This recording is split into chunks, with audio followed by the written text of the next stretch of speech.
வணக்கம் சார். முதல்ல வாழ்த்துக்கள். நன்றி. அண்ணாமலை லண்டன் கிளம்பிட்டாரு. ஒரு குழுவை நியமிச்சிருக்காங்க. அந்த குழுவில் உங்களையும் போட்டிருக்காங்க. குருவருளாலும் திருவருளாலும் அருவருள் ஒருவராக அந்த குழுவில் இடம்பெற்றிருக்கேன். எதுக்காக சார் திடீர்னு ஒரு குழு, ஒரு புது தலைவரை போட போறாங்க, அண்ணாமலையை மாற்ற போறாங்க அப்படின்லாம் எதிர்பார்த்துட்ட சூழல்ல நிறைய பவர் சென்டர்ஸ் உருவாக்க முடியாது. ஏன்னா அண்ணாமலை அவர்கள் 3 மாதம் படிப்புக்காகத்தான் அவர் விடுமுறை. இப்போ நீங்கள் கார்பரேட்டில் இதை வந்து சப்பாட்டிக்கல் லீவுன்னு சொல்லுவாங்க, படிக்கிறதுக்காக விடுமுறையில் போடுறது. இப்போ பெண்களாக இருந்தால் அரசு துறையில் பணிபுரிகிறவங்க, ஆசிரியர்களாக இருக்கிறவங்க மெட்டர்னிட்டி லீவுன்னு சொல்கிறாங்க. அது 6 மாதமும் 1 வருஷமும் போகிறாங்க. அந்த மாதிரி இது ஒரு கல்விக்கான விடுமுறை. அதனால் இன்னொரு தலைவர் போடுறதுங்கிறது இன்னொரு பவர் சென்டர் தான் உருவாக்குமே தவிர அது வேற எந்த பலனையும் கொடுக்காது. இந்த absence of the state president அப்படின்னா அந்த ஆர்டரே வந்திருக்கு. மாநில தலைவர் அவர்கள் ஊரில் இல்லாத இந்த காலகட்டம், இந்த 3 மாதங்களுக்கு இந்த குழு செயல்படும் அப்படின்னு அதுக்காக போட்டிருக்காங்க. தமிழிசையோ வானதியோ கூட இந்த குழுவில் இல்லாதது ஒரு சின்ன சலசலப்பை உண்டாக்கி இருக்குது போல தெரியுது. வானதி அவர்கள் தேசிய அளவில் மகளிர் அணியினுடைய தேசிய தலைவர். வானதி அவர்களுடைய பணி என்பது அகில இந்திய அளவில் இருக்கக்கூடிய ஒரு பணி. அதனால் அவங்க ஏன் இந்த குழுவில் இருக்கலன்னு கேட்க முடியாது. சகோதரி தமிழிசை அவர்களை பொறுத்த வரைக்கும் அவங்க இதெல்லாம் தாண்டி போனவங்க. ஏற்கனவே மாநில தலைவராக 2 முறை 2 பருவம் இருந்தவங்க, 1 முறை 5 ஆண்டுகள் ஆளுநராக இருந்தவங்க, ஆளுநராக கூட 2 மாநிலங்களுக்கு இருந்தவங்க. அதனால அவங்கள இதை தாண்டி சென்றவர்களாக தான் நீ கணக்கு எடுத்துக்கணும். அவங்க இந்த குழுவில் இடம்பெறலை என்று கேட்க முடியாது. இன்னைக்கு தமிழகத்தினுடைய எந்த பொறுப்பும் இல்லாம தானே இருக்காங்க இன்னைக்கு. அதனால பரவாயில்ல. அது அவங்க வருத்தப்படுறதுக்கு அதுல ஒண்ணும் இல்லை. என்ன செய்ய போகுது இந்த குழு? அண்ணாமலை வந்து இவ்வளவு நாளா பேசிட்டே இருந்தாரு, நிறைய விஷயங்களை என்னவோ பண்ணாரு. இப்ப இந்த குழு என்ன செய்ய போகுது? தனி மனிதரா ஒரு மாநில தலைவர் அண்ணாமலை அவர்கள் என்ன செய்தாரோ அதை ஒரு குழுவாக நாங்கள் செய்வோம். பெரும்பாலும் எங்களுக்கு அமைப்பு பணிகள் நிறைய இருக்கு. அதனால இந்த குழுவினுடைய வேலையே அவரவர்களுக்கு ஒதுக்கப்பட்டிருக்கிற அந்த மண்டலங்களில் சுற்றுப்பயணம் செய்வது, மாவட்ட மண்டல அளவில் அவங்களெல்லாம் உற்சாகப்படுத்துவது, உறுப்பினர் சேர்க்கையில் ஒரு பெரிய வெற்றி காண்பது தான் எங்கள் இலக்காக இருக்கும். அதனால் எங்களுக்கு பெரிய கஷ்டம் ஒன்றும் இருக்காது. அதில் எக்ஸ்பர்ட் தான் இந்த டீமே, அதில் துறை போனவங்க அதில். ஆனால் நீங்கள் இந்த இலக்குன்னு சொன்னாலுமே கூட இப்போதைக்கு பாஜகவோட இலக்குங்கிறது வந்து அதிமுகவை திட்டுறது மட்டும்தான் பாஜகவோட இலக்குங்கிற மாதிரி தானே போயிட்டு இருக்குது. அப்படி ஒரு நிலைமை அதிமுக உருவாக்கி இருக்குன்னு தான் நான் சொல்லுவேன். ஏன்னா தேவையில்லை. இப்போ அதிமுகவினுடைய பெரிய பிரச்சனை என்னன்னா, ஜனநாயகத்தினுடைய பாலபாடம் என்ன, அரிச்சுவடி என்ன, ஃபிக்ஸ் ஒரு எனிமி ஃபர்ஸ்ட் இல்லையா? உங்கள் எதிரி யாரு, அரசியல் உங்கள் எதிரி யாருன்றதை நீங்கள் முதல்ல தீர்மானிக்கணும். அதிமுகவுக்கு எதிரி யாரு, திமுகவா பிஜேபியான்றத எடப்பாடி அவர்களும் சரி, அவர் கீழே உள்ள முன்னாள் அமைச்சர்களும் சரி அதை தீர்மானிக்கலைன்னா இதில் அதிகமான விலை கொடுக்க போகிறது அதிமுக.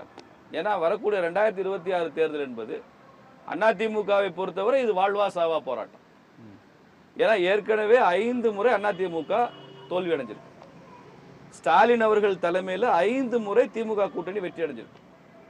2 பார்லிமெண்ட், 1 சட்டமன்றம், 2 உள்ளாட்சி தேர்தல். இந்த 5லையுமே ஒரு வலுவான கூட்டணியை உருவாக்கி ஸ்டாலின் வெற்றி பெற்றிருக்கிறார். இன்னும் ஒருபடி மேலே போய் சொல்றேன், கூட்டணியை உருவாக்கி அந்த கூட்டணியை சஸ்டெயின்டா வெற்றி பெற வைக்கிற அந்த அனுபவத்தில் கலைஞரை விட ஸ்டாலினுக்கு அதில் ஒரு எட்ஜ் இருக்கு. ரொம்ப ரொம்ப சக்சஸ் பண்றாரு. ஆனால் அதிமுக தொடர்ந்து 5 முறை எடப்பாடி தலைமையில் தோத்துருக்கு.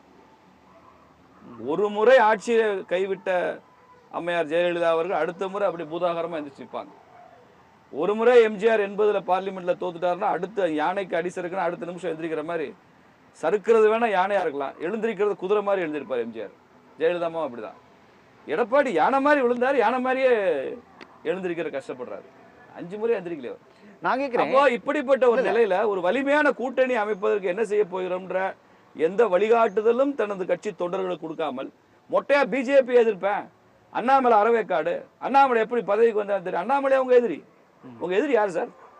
அதிமுகவுக்கு எதிரி யார் சொல்லுங்க? திமுக தான். யாருன்னே தெரியாம அரசியல் பண்ணிட்டு இருக்கீங்க. இதுக்கு அதிக விலை கொடுக்க போற கட்சி அதிமுக தான். எங்களுக்கு ஒன்றும் பிரச்சனை இல்லை சார்.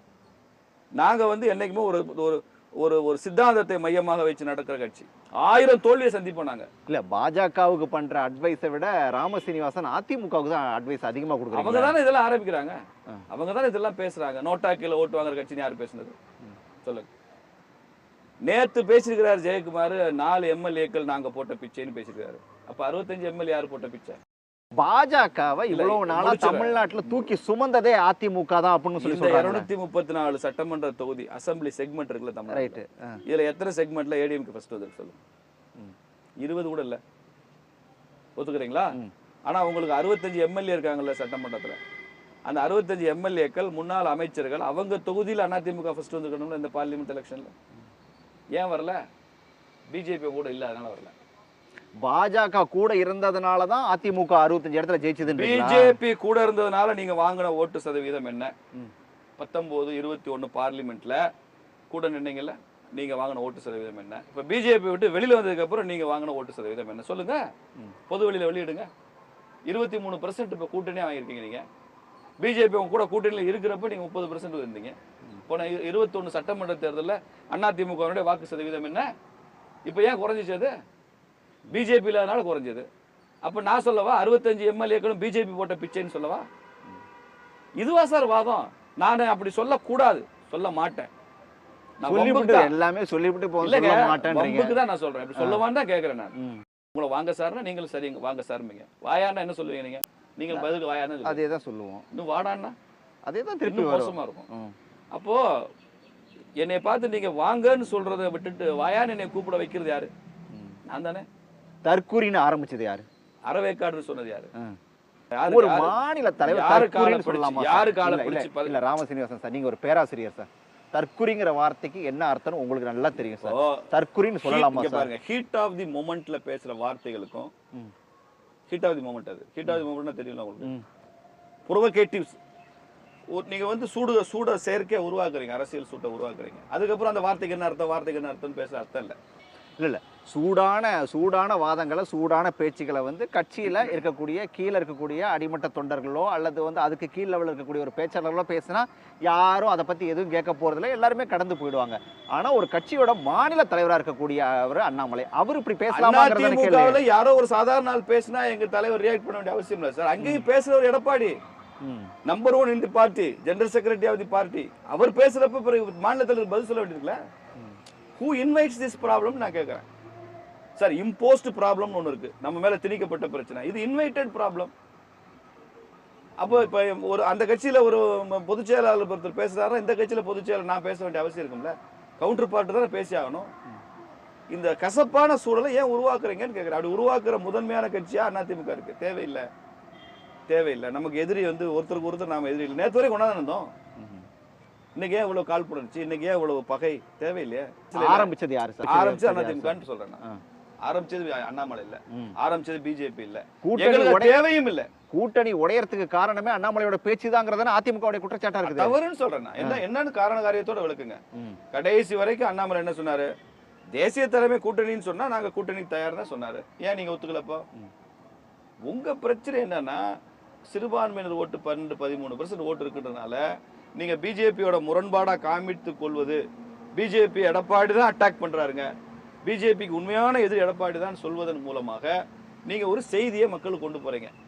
அது சிறுபான்மையினருக்கு உங்க மேல நம்பிக்கை வரும், ஒரு 13% ஓட்டு நமக்கு வந்துடும் அப்படின்னு நீங்க கற்பனை பண்ணிட்டு இருக்கீங்க. சும்மா அதிமுக அப்படியே கயிற்றுக்கட்டில் பாட்டு வானத்தை பார்த்து பாட்டுட்டு அப்படியே காலாட்டிட்டு கற்பனை பண்ணா ஓட்டு விழுந்துருமா? இப்ப சிறுபான்மை ஓட்டு போட்டாங்களா உங்களுக்கு இந்த தேர்தலில்? நீங்கள் எஸ்டிபிஐ கூட எல்லாம் அலையன்ஸ் வச்சிருந்தீங்கல்ல, ஓட்டு போட்டாங்களா? போட மாட்டாங்க.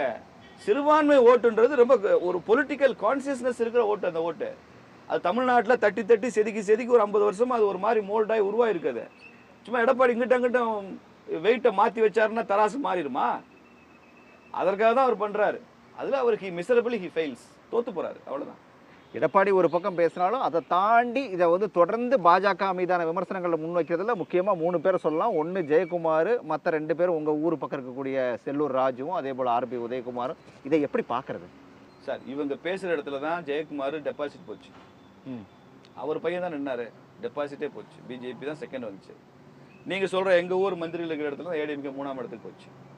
எங்கள் அண்ணன் செல்லூர் ராஜு அண்ணன் கூட சொல்கிறார், நாங்கள் என்ன செய்யறது, நாங்களும் கூவி தான் ஓட்டு கேட்டோம், ஓட்டு போடலையே அப்படின்னு சொல்ற அளவுக்கு வந்திருக்குல்ல. அப்போ பிஜேபினாலேயே உங்க சொந்த தொகுதியிலேயே பின்னுக்கு தள்ளப்பட்ட போது கூட நீங்க ஏன் பிஜேபியினுடைய பொட்டன்ஷியல்ஸை நீங்க உணர்ந்து கொள்ள மாட்டேங்கிறீங்க? அப்புறமும் நோட்டா கீழே ஓட்டு வாங்குற கட்சிக்கிறீங்க, நாங்க போட்ட பிச்சைக்கிறீங்க.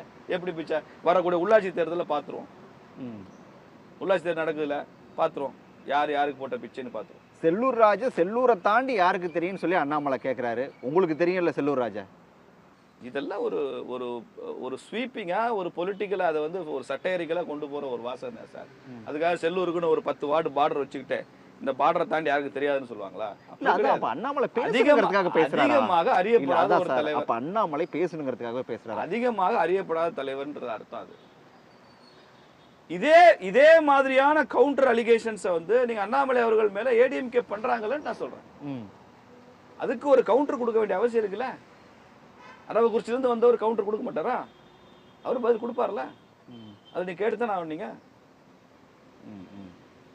ஆரம்பிச்சது யாரு? சேலத்துல பேட்டி கொடுத்து இந்த அண்ணாமலை எப்படி பதவிக்கு வந்தார், இவர் எப்படி மாநிலத்தில் வந்தார், இதெல்லாம் எனக்கு தெரியும், இவர் ஒரு அறவேக்காடு, இப்படி முதல்ல ஆரம்பிச்சது எடப்பாடியா இல்லையா? நான் என்ன சொல்றேன், ஆக்ஷனோ ரியாக்ஷனோ ரெண்டுமே தவிர்த்துக்குவோம் நான் சொல்றேன். அதுக்கு நீங்க ரெடியான்னு கேட்டு சொல்லுங்க. ஏடிஎம் கேட்டு நீங்க தயார்னா நாங்க தயார், நீங்க விட்டா நாங்க விட தயார்.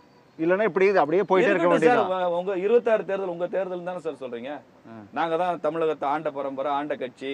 புரட்சி தலைவர் அம்மா 15 வருஷம் ஆண்டாங்க, புரட்சி தலைவர் 15 வருஷம் ஆட்சி பண்ணாரு சொல்றீங்களா? அவங்க மேல எங்களுக்கு அளவு கடந்த மரியாதை உண்டு. எம்ஜிஆர் மேல, ஜெயலலிதா மேல. நீங்க திமுக எதிரியா நினைக்கல, பிஜேபி எதிரியா நினைக்கிறீங்கனாலே உங்க லெவல் இறங்கிடுச்சுன்னு அர்த்தம்.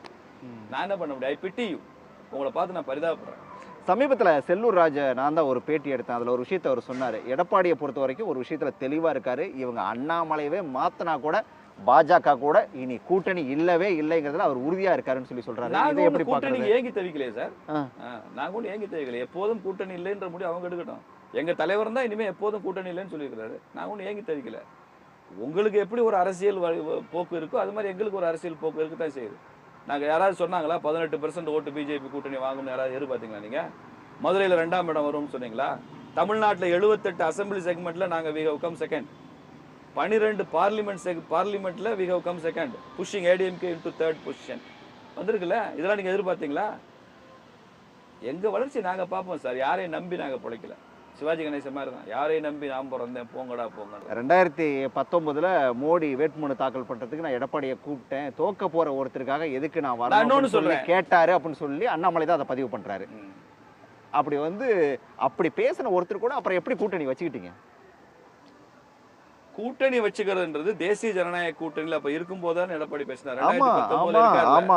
தேசிய ஜனநாயக கூட்டணியில அப்படி இருக்கிறப்ப அப்படி பேசும்போது அதனுடைய விளைவுகளை இன்னைக்கு சுட்டி காட்டுறாரு அண்ணாமலை அவர்கள். இன்னும் சொல்ல போனா அதுதான் எடப்பாடி அவருடைய ஆரம்ப கட்ட விமர்சனமாக அவர் ஆரம்பிச்சிருக்கலாம். இந்த தேர்தலில் இனிமே மோடி ஜெயிக்க மாட்டாருன்னு நினைச்சு அவர் பேசிய பேச்சா இருக்கலாம். ஆனா 19 20 சீட் அதிகமா வாங்கி ஜெயிச்சிருப்பாருன்னு எடப்பாடி நினைக்கவே இல்லை. அதுக்கப்புறம் 2 வருஷம் தனது ஆட்சியை தக்க வைப்பதற்காக அவர் மத்திய அரசோட இணக்கமா இருக்கிற மாதிரி பேசியிருக்கலாம். இன்னைக்கு அந்த உண்மைகளை எல்லாம் வெளிக்கொண்டு வர்றாரு எடப்பாடி அண்ணாமலை அவர்கள். வெளிக்கொண்டு வர்றாரு. என்ன தப்பு? பழசு சொல்லக்கூடாதா? சொல்லலாம், தாராளமா சொல்லலாம். எவ்வளவோ தலைவர்கள் பழைய காலத்துல இருந்த கசப்பான விஷயங்கள், கசப்பான அனுபவங்கள் எல்லாம் சொல்லிட்டு தான் இருக்காங்க. சொல்லுவாங்க, தவறு ஒன்றும் இல்லை. அவரு அண்ணாமலையும் சொல்லாட்டி வேற யார் சொல்லுவா? இல்லைன்னா இப்படி எடப்பாடி இப்படி சொல்லியிருக்காருன்னு யாருக்கு தெரியும்? இதெல்லாம் வரலாற்றுல புதையுண்டுல போயிருக்கும் அந்த விஷயம் எல்லாம். அட்லீஸ்ட் இவராது வெளில கொண்டு வந்தாரு. இல்ல இது ரொம்ப பேசக்கூடிய ஒரு வரலாறா சார்? ஏன் எடப்பாடி அவர்களுக்கு நரேந்திர மோடி மீது இப்படி ஒரு கருத்து இருந்திருக்கு அப்படிங்கிறது எப்படி தெரியும் கேக்குறேன். இந்த பக்கம் எடப்பாடியும் உறுதியா இருக்காரு. நாங்க இனி பாஜகவோட கூட்டணி இல்லை அப்படிங்கிறதுல. அண்ணாமலையும் சொல்லிட்டாரு அதிமுகவோட கூட்டணி இல்லைங்கிறது. இது அப்ப எப்படிதான் அதை எடுத்துக்கிறது? சேர்றதுக்கான வாய்ப்பே இல்லை. கூட்டணி இல்லைன்னு எடுத்துங்க. இப்ப என்னாச்சு? அப்ப சேர்றதுக்கான வாய்ப்பே இல்லை இல்லைன்னே வச்சுங்க. அப்ப அதனால எங்களுக்கு ஒன்றும் பிரச்சனை இல்லையா? நீங்க 5 வருஷம் அண்ணா திமுக ஆட்சியில் உட்கார வைக்கிற நீங்க முடிவு பண்ணிட்டா எங்களுக்கு ஒன்றும் இல்லை. உங்களுக்கு வாழ்வா சாவா? அண்ணா திமுகவுக்கு 26 தேர்தல் வாழ்வா சாவா தேர்தல். மிரட்டி பாக்குறீங்களா? நான் சொல்லல சார். அவங்க கட்சியில் உள்ள அத்தனை பேர் சொல்லக்கூடிய போராட்டம். இது லைஃப் அண்ட் டெத் இஷ்யூ. இது தேர்தல் எங்களுக்கு அப்படி எல்லாம் கிடையாது. எங்களுக்கு எந்த தேர்தலுமே வாழ்வா சாவா கிடையாது. தொடர்ந்து 10 தேர்தலோட தோற்போம், தொடர்ந்து 20 தேர்தலில் ஜெயிச்சு கொண்டிருப்போம். எங்களுக்கு தலைவருமே ரிலே தான். இந்த தலைவர் முடிஞ்சு அடுத்த தலைவர். ஜனசங்க ஆரம்பிச்ச காலத்துல இருந்து எவ்வளவு புகழோங்கிய தலைவர். வாஜ்பாய், அத்வானி இருந்தாங்க, ஜனா கிருஷ்ணமூர்த்தி இருந்தாரு.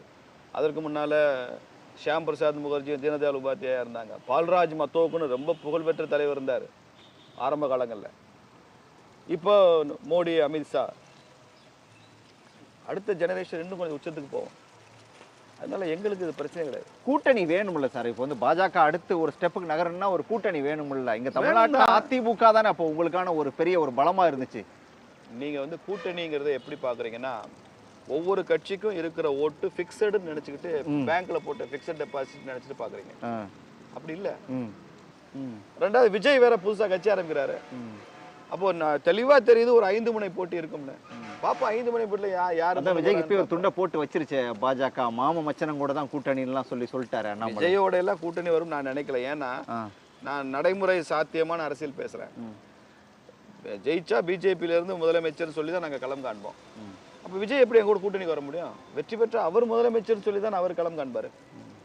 யாருடைய கூட்டணி இல்லாமல் பெரிய ஒரு சக்தியா நான் இருக்கேன்னு காமிச்சுக்கத்தான் நான் விரும்புவார். முதல் தேர்தலில் விஜய் கூட்டணி வச்சுக்க மாட்டார். பங்காளிகளோட கூட்டணி இல்ல, மாம மச்சனம் கூட தான் கூட்டணி. எந்த சினிமா நடிகரும் சினிமா துறையிலிருந்து வந்தவங்க யாருமே முதல் தேர்தலில் கூட்டணி வைத்துக் கொண்டதில்லை. எம்ஜிஆரும் வச்சுக்கிட்டதில்லை, விஜயகாந்த் வச்சுக்கிட்டதில்லை, கமலஹாசன் கூட வச்சுக்கிட்டதில்லை. அதே தான் விஜயும் பண்ணுவார். ஏன்னா எடுத்த உடனே அவங்க ரசிகர்களுக்கு சொல்கிற செய்தி இதெல்லாம் என்னன்னா, நான் தான் சிஎம், தமிழ்நாடே நமக்கு, நம்ம தான் 5 வருஷம் ஆட்சி செய்ய போறோம்னு சொல்லி அந்த உற்சாகத்தை கிளப்புறது அவங்க வேலையை. இவர் ஒரு பெரிய மாற்று அப்படின்னு மக்களை நம்ப வைக்கிறதா வேலை. அவர் வரும்போதே பிஜேபியோட கூட்டணி, திமுகவோட கூட்டணி, அதிமுக கூட்டணின்னு சொன்னார்னா அவருடைய நேரேட்டிவ் அவருக்கு செட் ஆகாது. அதனால தனியாக தான் வருவார். விஜய் தனி தான், சீமான் தனி தான், திமுக கூட்டணி தனி தான், பிஜேபி தனி தான், அதிமுக தனி தான். தமிழ்நாட்டில் நீங்க வந்து பாஜகவை பொறுத்த வரைக்கும் அதிமுகவை ரொம்ப குறைச்சி மதிப்பிடவில்லை.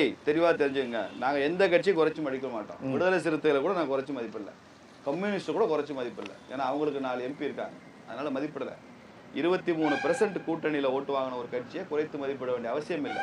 ஆனால் இன்னைக்கு அவங்களுடைய இடம் பல மடங்கு குறைஞ்சிருக்கு. அவங்க இருந்த அந்த உச்சத்தில் அவங்க இல்லை அப்படின்ற யதார்த்தத்தை அவங்களும் புரிந்து கொள்ள வேண்டும் சொல்லுங்க.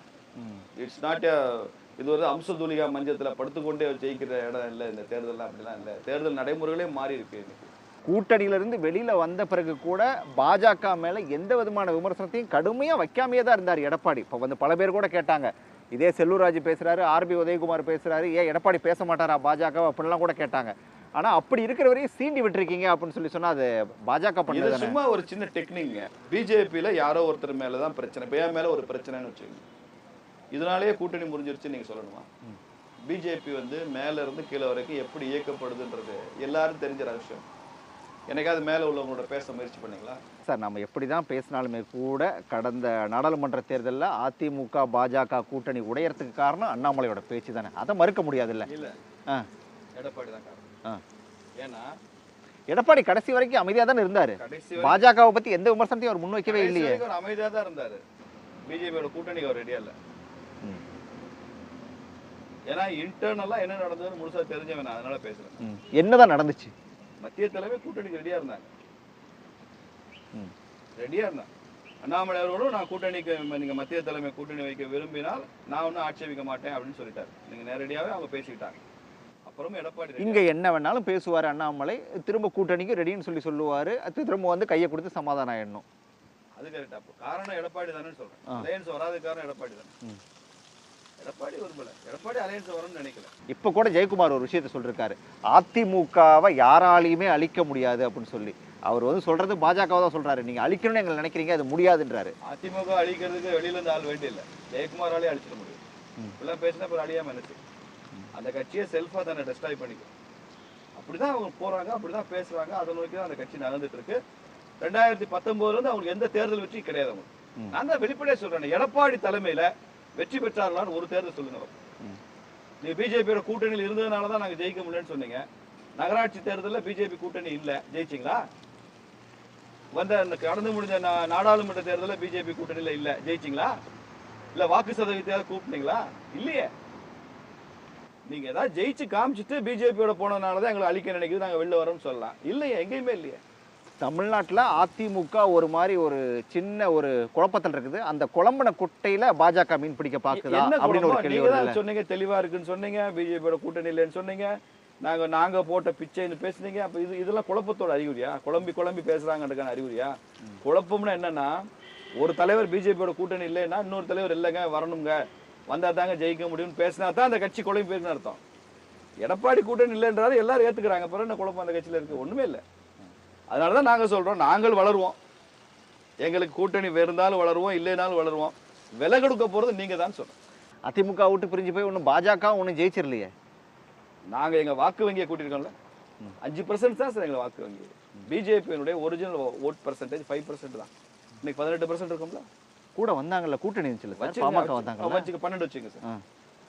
நான் உங்க லாஜிக்கே வரேன், 12% வச்சு 7% கூட்டிருக்கோம்ல.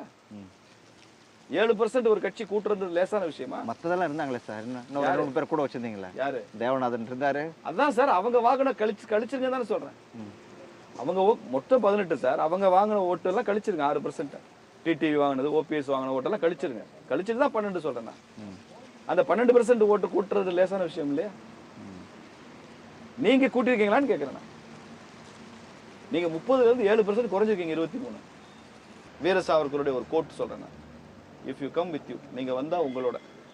If you don't, without you, நீங்க வராட்டி நீங்கள் இல்லாமலும் எங்கள் பயணம் தொடரும். இஃப் யூ அப்போஸ், நீங்க எங்களை எதிர்த்தேன்னு வச்சுங்க, in spite of you we will continue our travel. இல்ல அப்ப அதான் ஜெயக்குமார் சொல்றது அப்ப சரிதானு எனக்கு தோணுது. என்னன்னா எங்களை அழிக்க பாக்குறாங்க அப்படின்னு. உங்களே இல்ல சாமி, நான் எங்க எதிரி திமுக தான். நாங்க உங்களை எதிரியா ஃபிக்ஸ் பண்ண அவசியமே இல்லை எங்களுக்கு. காண முயல் எய்த அம்பினில் யானை பிழைத்த வேலேந்தல் இனிதுன்னு வள்ளுவன் சொல்லியிருக்கான். ஒரு முயலை வீழ்த்தி விடுகிற ஈட்டியை விட, ஒரு அம்பை விட, ஒரு முயலை வீழ்த்தி விட்டேன் என்று சொல்லி வருகிற அம்பை விட, நான் யானை எறிஞ்சேன் ஆனா அந்த யானை ஜஸ்ட் மிஸ் தப்பிச்சிருச்சு அப்படின்னு சொல்லி ஒருத்தன் ஒரு ஈட்டி எடுத்துட்டு வராம பாருங்க, அந்த ஈட்டி தான் சிறப்பு வாய்ந்ததுன்னு சொல்றோம்.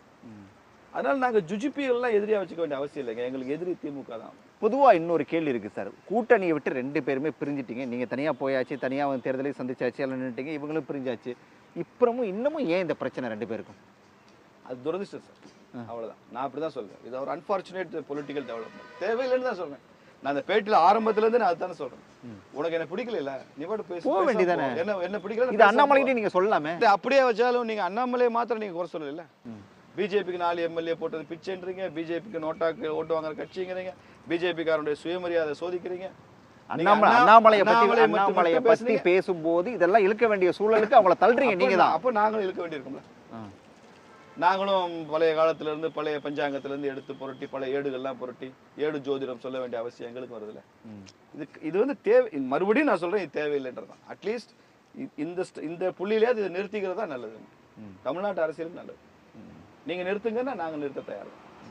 இல்லைன்னா இது இப்படியே தான் போயிட்டு இருக்குமா? வேற இதுக்கு ஒரு எண்டே கிடையாதா? வடிவேல் கேட்குற மாதிரி பார்க்கலாம். உங்களை மாதிரி நானும் அவரோட காத்திருக்கேன். என்ன டைரக்ஷன்ல அரசியல், தமிழக அரசியல் போகுதுன்னு பார்ப்போம். சரி, கடைசியா மழையும் ஆரம்பிச்சிருச்சு. நம்ம உட்காந்து பேசிட்டு இருக்கிற நேரத்தில் கடைசியா சொல்லுங்க, இந்த பேட்டியை வந்து எடப்பாடி பழனிசாமி நிச்சயமா பார்த்துட்டு இருப்பாரு, என்ன அவருக்கு சொல்றீங்க? எடப்பாடி ஐயாவுக்கு மாத்திரம் இல்லைங்க, ஒட்டுமொத்த அதிமுக சொல்றேன். உங்களுக்கு பிஜேபி எதிரி இல்லை. ஜனநாயகத்துல ஃபிக்ஸ் ஒரு எனிமி ஃபர்ஸ்ட். இல்லைன்னு சொன்னா தமிழ்நாட்டு அரசியலுக்கு அதிமுகவினாலேயே தெளிவில்லாமல் போய்விடும். ஸோ அது வரைக்கும் இன்னும் இருக்கிற நாட்களில் வந்து அதிமுக திட்டுறது மட்டும்தான் பெரிய ஒரு மெயினாக வச்சு அப்படியே போகிறதா பிளான். அதுதான் கப்பு முக்கியம் பிகிலு.